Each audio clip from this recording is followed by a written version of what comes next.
Hello everyone, welcome to This Day. It is Saturday, October 5th, and you know it's Saturday, October 5th, and I'm Michael Taylor because we're right here at the desk. It's my favorite day of the week because I get tomorrow off. I don't have to work on Sundays. I get to watch football, get to relax, going to do a little work around the house, make sure the Halloween decorations are up. But for now, let's talk about what's on today's show. And we've got a good one for you. Laguna Woods City Council incumbent Cynthia Connors is going to be here talking about her re-election campaign and some of the things she has managed to pull off while she's been on the City Council. And then later in the program, the Publishing Club is going to be here. Diana Lynn and Diana Party are going to be here talking about a big event they have coming up with some authors festival that they have later this month, so stay tuned for that. Right now, we want to keep you informed, and we got stuff to talk about. Garden clippings. If you have a request for them and reminders, we want to make sure you know.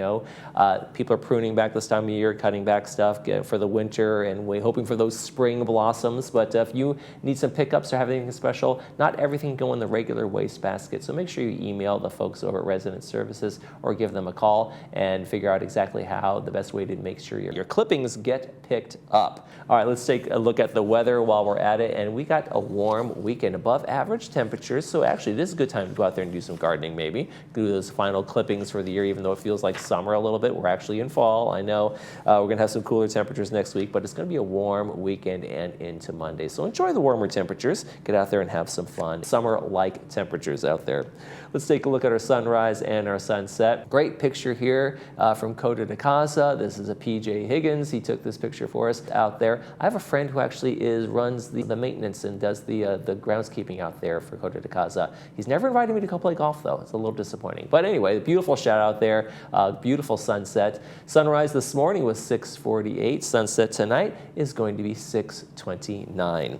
If you'd like to send us a sunrise, sunset shot, or pets, places, vacation spots you've gone, or just beautiful shots around the village, we'll take those as well. Email us, lagunawoodsvillagetv@gmail.com. Make sure you include your name and where you took the picture, and we will use it in our sunrise, sunset segment. Okay, when we come back, we'll be talking to Laguna Woods City Council incumbent Cynthia Connors. Stay with us.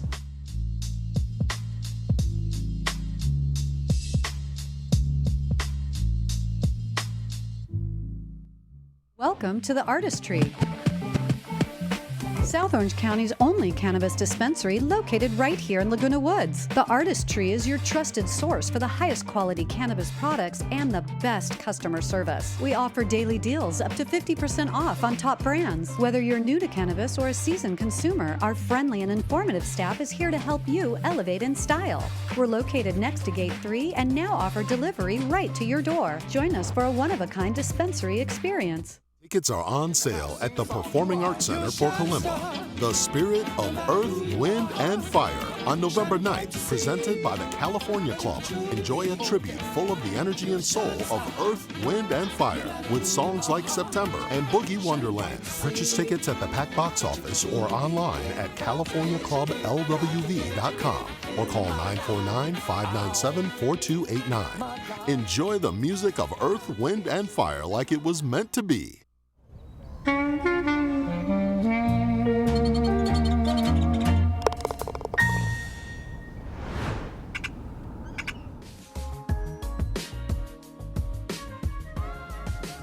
Laguna Woods City Council incumbent Cynthia Connors is joining us today talking about her re-election campaign and what's going on in the city. Thanks for joining us. Well, it's nice to be here. I haven't been in here in a while. It's been a minute. I haven't seen you in a while either. So tell us a little bit about yourself and your campaign and what's going on. I've been on the council since 2009. Mm-hmm. Before that, I was director and president of Third Mutual. Mm-hmm. So I am the ranking senior member on the council. Mm-hmm. I've been on longer than anybody else. Mm-hmm. And during that time, our city has been very well run, and I think our residents are reaping the benefits of that. Mm. What do you feel like the biggest transition was from mutual to a city council? Well, the mutual directors are really focused inward. They're looking at the village, they're looking at a tree that needs to come out, or a road or a roof that needs to be repaired, or something like that. On the City Council, we do provide services to the residents, such as library and police services and good roads and things like that. Mm-hmm. But a great deal of our focus is outward into the region. We are, all of us, sitting on regional boards or county boards.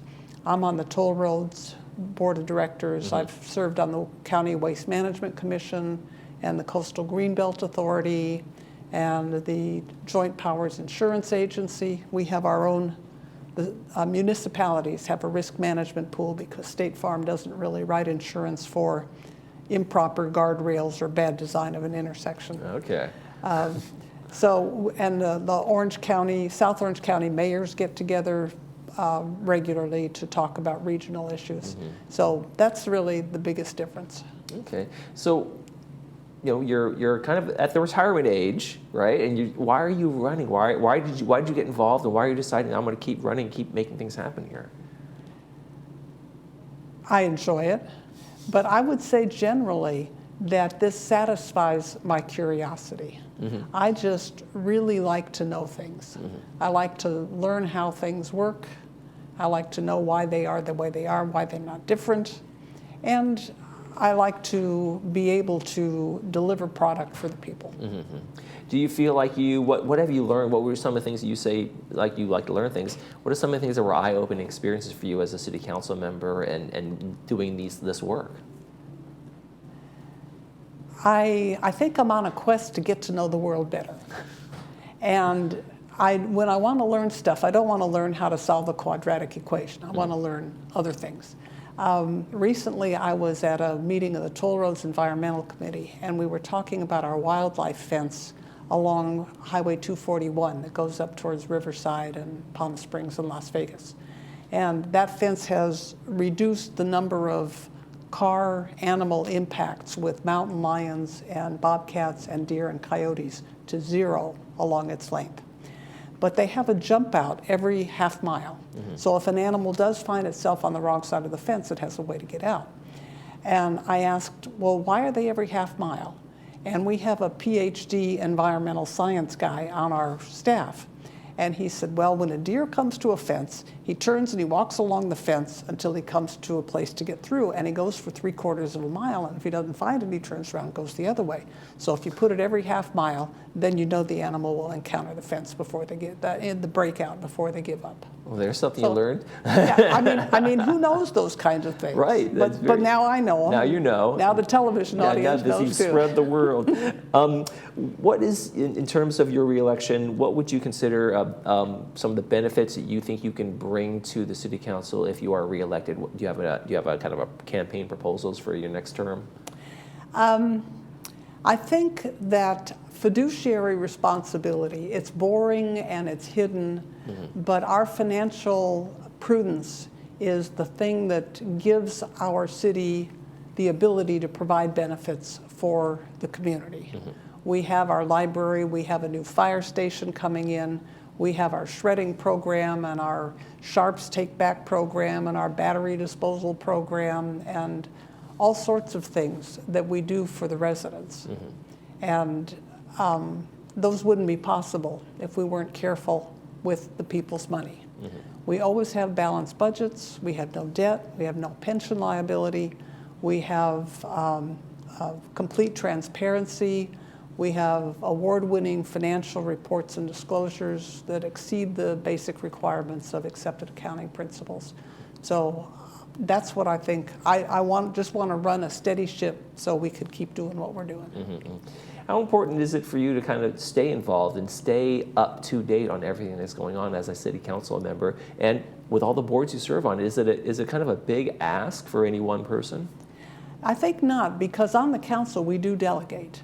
It's not like it is on the boards where everybody needs to be involved in everything. We have people who go out and, I mean, our various members go out, and one's on the vector control board and keeps track of diseases and how they spread and protects the health of Orange County. Another one's on the watershed management board or the library advisory board. Watershed keeps track of how our water discharge is clean before it goes into the ocean. And I let them take care of those things, and they give reports, and then I learn about them, but I don't have to know things and do things about those. What got you first interested in kind of jumping into these political roles, whether it's on a HOA board or it's a city council person? What made you decide I'm going to go into this public life? When I moved here, I came in November of 2006, and in about August 2007, there was a notice in my building that said, we're looking for people to serve on the HOA board. Mm-hmm. And I thought, well, that'll be a good way to find out how things work and who's in charge and who knows things and so forth. But I have always done things to put me on a small level into public service, mm-hmm. in terms of like teaching 4-H classes or volunteer exercise classes or joining the Army for 11 years or being on a neighborhood council and things like that. And I don't think I expected to devote my life to it, and I'm not now devoting my life to it. This is definitely a part-time gig. But I appreciate public service. I appreciate the concept of public service. And even though I've been the mayor 4 times, and when people meet me, sometimes they say, wow, you're the mayor. I never met a mayor before. But this work doesn't make me a big shot. It makes me a servant to the people. Mm-hmm. And I'm really pleased that I can be of assistance. Mm-hmm, mm-hmm. What are some of the things people maybe don't understand about public service and how the work gets done? Do people come up to you and say, hey, can you help me with this, fix this for me? And it's like, I don't have the power to pick up a phone call and just make things happen sometimes, right? That's true. We don't get a lot of requests for individual service because mm-hmm. the service we provide is broader. Right. But when we do, it's not, well, in my case, it's not hard to find out if we can grant the request or deny the mm-hmm. request, because we have an incredible city manager, Chris Macon, who always knows the answer, and if he doesn't, he'll find it within 24 hours. So if I pick up the phone, I call him. Mm-hmm. Make it happen, Chris. Yeah. In your years of service, as you've been doing this, what have you learned about how to work with people of like divergent opinions, divergent backgrounds, different coming at it from different angles and all, and still be able to get things done? Well, I think I'm a good communicator. I'm a good listener. I know I'm not the smartest person in the room. I am good at, as a lawyer, I always knew there were 2 sides to every case. And so I can hear both sides. And one of the skills that I do have is the ability to find where they are in common, or to understand, although they're very different, there are some things they agree on. Mm-hmm. And of course, you know, when you have a community of 18,000 people, you're never going to get unanimity, or mm-hmm. hardly ever. Mm-hmm. So part of the deal is I have to compromise from time to time, because sometimes I don't get everything I want, and sometimes I don't get anything I want. I think there's unanimity when they say we don't want to raise our taxes. That's probably the only time you get everybody saying that's a good idea not to do that. Well, luckily we haven't raised taxes in 25 years. There you go. Any last thoughts before we go in terms of the campaign and re-election? No, I hope people will vote for me, and I hope people will vote for us. Sherry and I are returning to the board, and Pearl has already been selected by the residents to be a leader here in the community, and we think she is a good candidate, good communicator, one of the reasons we support her, and has the interests of the public at heart. All right, well, as we all should know by now, the election is November 5th. Cynthia Connor is running for re-election to the Laguna Woods City Council. Thank you so much for joining us today. Thank you. Thanks for having me. You're watching This Day. When we come back, the Publishing Club is going to be here, and we're going to be talking about the upcoming authors event. Stay with us.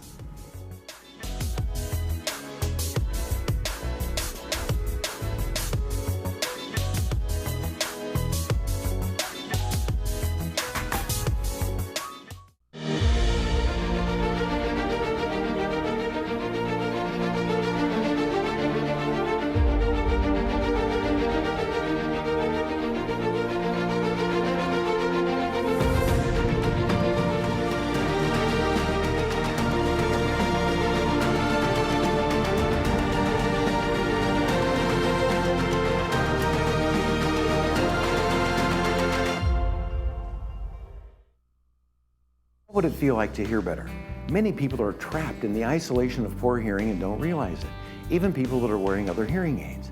They only know the way they hear, not how much better they could be hearing. We've taken patients that were hearing 24% of conversations and improved them to 92%. A life-changing difference. Put on these hearing aids and hear better, automatically. No buttons to push or technology to fear. Artificial intelligence and these products do all the work. Don't settle for less. And remember, tell them Stuart sent you.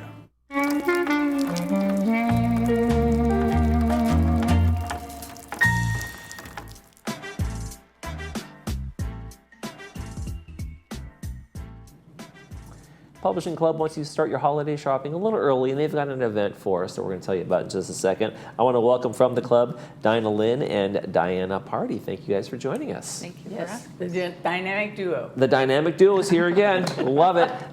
So for folks who don't know, tell us about the Publishing Club. Whoever wants to take a swag at that. What? Go ahead. I'm a relatively new member, and so I've been really impressed with all the great activities that they've come up with. We had the jazz event in April. Mm-hmm. We have our author marketplace coming up in October. Mm-hmm. And it's for anyone interested in writing. We have all genres, memoirs, fiction, mm-hmm. nonfiction, inspirational, motivational, mm-hmm. all that.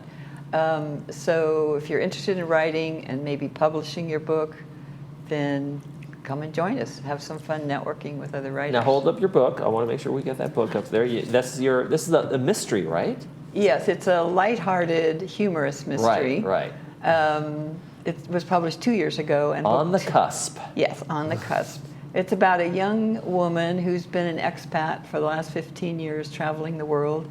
And now her grandfather, who's a real estate tycoon kind of guy, has drug her back to Orange County. So mm-hmm. she's trying to adapt, and of course a dead body shows up. Dead body shows up. That looks like the old Laguna Beach, the tower over there by Laguna Beach. This is the area. It takes place in Laguna, Dana Point. Okay. She lives in South Laguna with her great aunt. Mm-hmm. And so it's a fun story. When I first wrote it, I didn't intend for it to be so humorous, but then I started seeing all the reviews of how people were, laughing out loud. They thought it was so funny. So I thought, okay, that's my thing. I'm not necessarily funny in person, but I'm funny on the page. We're laughing with you, not at you. Let's hope. Okay. Dinah, shame you didn't bring your book. Tell us about your book as well. The title of the book is Daring to Dream Once Again. It's Never Too Late. Mm-hmm. And it's a memoir.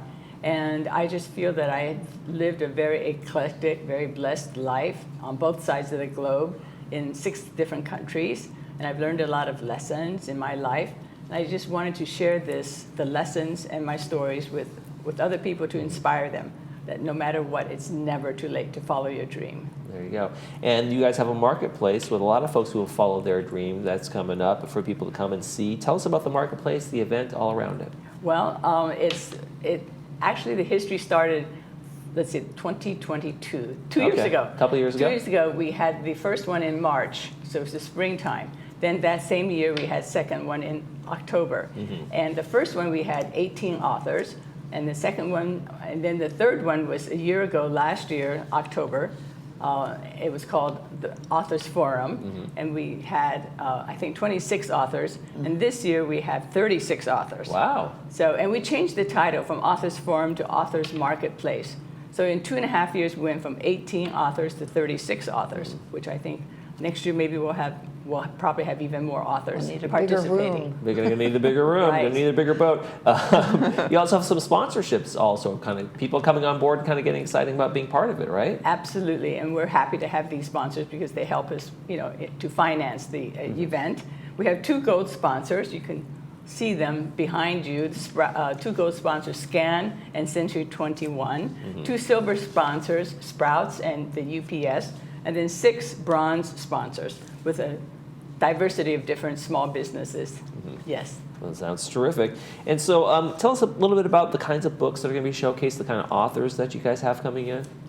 Well, as I mentioned earlier, we have writers in all genres, mm-hmm. nonfiction, fiction, mine's a mystery. There's a few other people doing mystery and thrillers.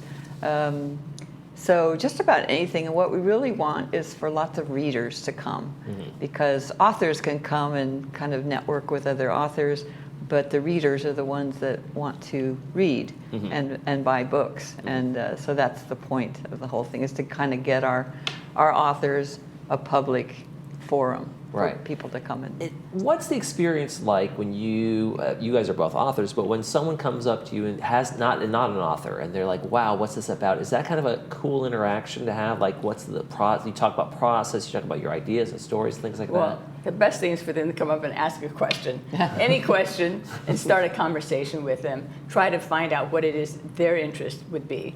And this year, I'm not sure if we're going to be organizing by genres, but they will know which genre, because they'll go to, some people are interested in memoir, some people are interested in nonfiction. And I think the children's book is a new genre for us for this year. And last year, I loved going around and meeting the other authors and finding out about them and their book. So for me, it's a way for me to get to know other authors as well, not just, readers. Absolutely, we love readers and we welcome them. Now, do you guys take a different tone? I mean, there's these summer reads, but then there's is it more serious authors this time around, or do you kind of do that? I know people have their summer reads and their serious books and those kinds of things too. Do we have serious books? do we break it up that way? I think we may have a few, right? No, I don't think we would break it up. It's like holiday read is any kind of book that you enjoy, and that's why it's so great. We have so many authors this time. There's also good gift books this time gift too, time. Right? That's right. Absolutely. Think about gifts. Yeah, the gift of reading is always kind of a nice kind of thing. When someone gives me a book, I'm like, okay, and I feel like they know me enough to I think you would enjoy this book. Right. You kind of roll the dice on that. A lot of the authors are on Kindle and Kindle Unlimited. So if you prefer your book an ebook, you have that option too, to find out about it and then go and get it, as a non. I was going to say, some of us even have an audiobook. I even have an audiobook. She has an audiobook. Wow. And I think people really like books that are, autographed by the author as well. And that's one nice thing about buying it right then and there. They can get an autographed copy. But the audiobooks is really great for a whole community of visually impaired people who find it difficult to read. Right. And so the audiobook is a great option that several of our authors Well, it's becoming more and more popular, actually. Right. You guys have a fall membership special going on as well. Want to make sure we get that in before we go. What's that all about? Well, that's, either one of you can talk. It's a great time for us to kick off our membership drive, because it's such a great value. If you join, you get a couple of months free, so to speak, because it covers October to the following December. And it covers the Village Stories, which is a wonderful book that we publish once a year. And I don't even know how many, I don't know how many authors are in there, but there are a lot of authors with poetry, essays, stories. So you get that for free as well. And then, of course, all the programs. So it's a really good value for people to join. I mean, some people join actually just to be in the author's marketplace as well. That's true. Diana, let me ask you something. With all the tech, the streaming, all the different ways people can get their media from, what is it about books that keeps people coming back to that old pages and just that turn?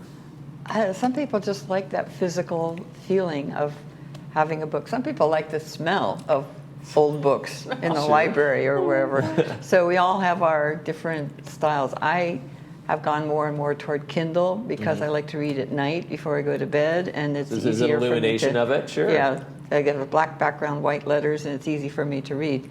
But I think that paperback, hardback books will never go away. There's always going to be people that love that, and that's what we have at the marketplace. 35 authors with actual books that you can buy. They can't autograph a Kindle screen. No, that's really tough. It's also, especially nonfiction or memoirs or books that you might want to bookmark or go back to. It's better to have it in a book. I've tried some of those in Kindle, and it's just not the same as having that book. You can go, I want to go to chapter 7. Back here, right, right. Well, I will second that. I absolutely love reading a paper. And what I do with the lighting is I get these little tiny lights, right, that clip onto the book. Yeah. That's what I use for lighting. But I really love reading the paper. And when you got, I'll bet when you got your first book, it was a special thing to be able to open that and see it in That's the, in the right. actual print, right? Instead of like, I downloaded my book. Right? No, it's really something to hold it in your hand. All right, well, Absolutely. folks, if you're interested in publishing, if you're interested in reading, if you like to get into it, there's a membership drive going on. They have the Authors Marketplace. It's going to be on October 16th over at Clubhouse 1 from noon till 2:30 p.m. Make sure you get out there and enjoy that. That is free admission for everybody. Free, and there's going to be good, yummy And snacks. cookies. Yummy. Oh, it's yummy snacks. You can tell me that part. Thanks for Right. Sprouts. From the Publishing Club, Dinah Lynn and Diana Party. Thank you guys for joining us. Appreciate Thank you. it. for having Thank us. you so much. You're watching This Day. We'll be right back.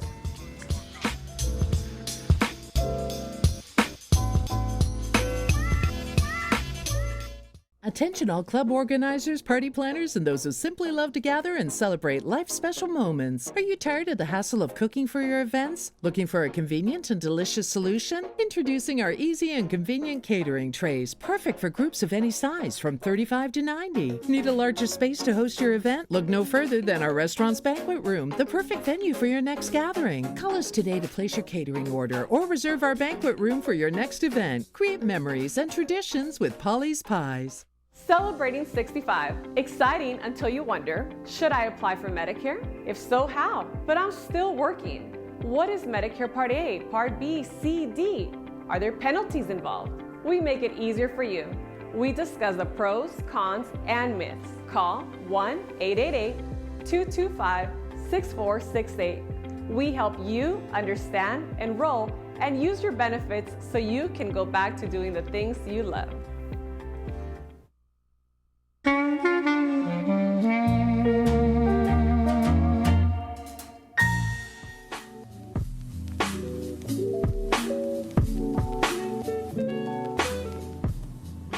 And welcome back to the program. We're going to look at the Saturday movie, and it is a good one. Should be a fun one, actually. It's called The Story of Us. It's from 1999, starring Bruce Willis. Brought to us by Pacific Financial Planners. It's going to be 2 p.m. with the subtitles and 6 p.m. without the subtitles.